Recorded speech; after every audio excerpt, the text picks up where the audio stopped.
আসসালামু আলাইকুম রহমতুল্লাহি ওয়াবারাকাতুহ। ৩ নম্বর, ওহী বুঝার ক্ষেত্রে মানদণ্ড কি হবে? মানে কোরআনে কারিমের একটা আয়াত আপনি বুঝতেছেন না, এখন বোঝা দরকার। কার মতো আপনাকে বোঝা লাগবে? একটা হাদিস আপনি বুঝতেছেন না, এই বুঝটা কার মতো বোঝা লাগবে? এরকম একটা মানদণ্ড তো থাকতে হবে। না হয় সবাই নিজের নিজের মতো করে বুঝতে থাকলে তখন বুঝটা ১০০ রকমের হয়ে যাবে, ২০০ রকমের হয়ে যাবে।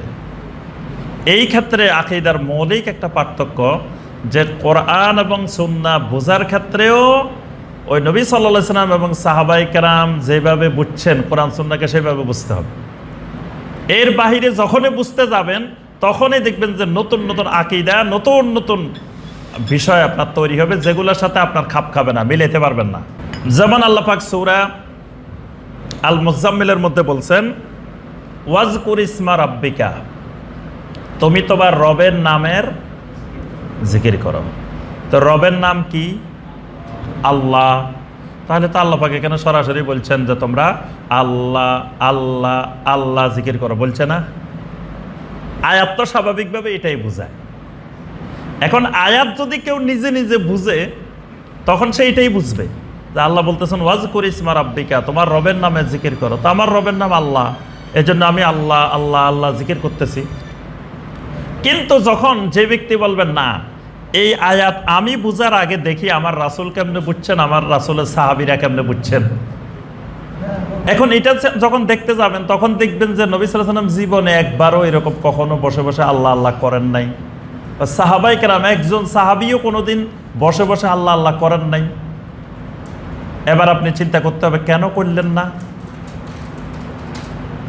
কেন করেন নাই? এটার কারণ খুঁজে বের করতে হবে না? কোরআন বলতেছে করার জন্য, আল্লাহ রসুলও করেন নাই, সাহাবীরাও করেন নাই, কেন করলেন না?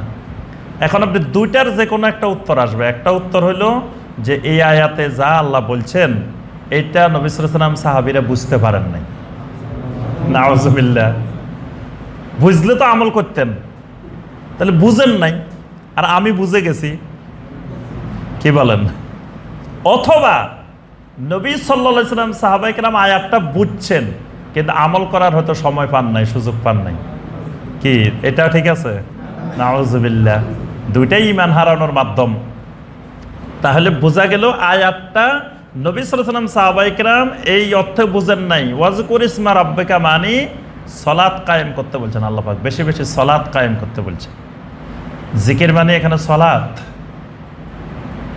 কোরআনে কারিমে যেখানে ফাসাব্বিহ বিহামদি রাব্বিকা বলবে, ফাসাব্বিহ বিহামদি রাব্বিকা ওয়াস্তাগফির, এই ফাসাব্বিহ বিহামদি রাব্বিকা মানে সালাত। এখানে সুবহানাল্লাহ আলহামদুলিল্লাহ পড়তে বলা হয়নি। তাসবিহ মানে এখানে সালাত, হামদ মানে সালাত।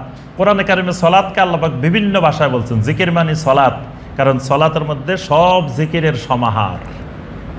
তাহলে আমি এই একটা উদাহরণ দিলাম যে মানে ওহী বুঝতে হলে, কোরআন সুন্নাহ বুঝতে হলে সাহাবীরা কেমনে বুঝছেন সেভাবে বুঝতে হবে। এর বাহিরে যদি আমি স্বাভাবিক অর্থ নিয়ে নিজে নিজে বোঝা শুরু করি তখন দেখবেন যে আমার মাধ্যমে অসংখ্য নতুন নতুন আকীদা তৈরি হবে, অসংখ্য নতুন নতুন আমল তৈরি হবে। কারণ আমি কোরআন হাদিসকে তাদের মতো বুঝতেছি না, নিজের মতো বুঝতেছি বা অন্য কারো মতো বুঝতেছি।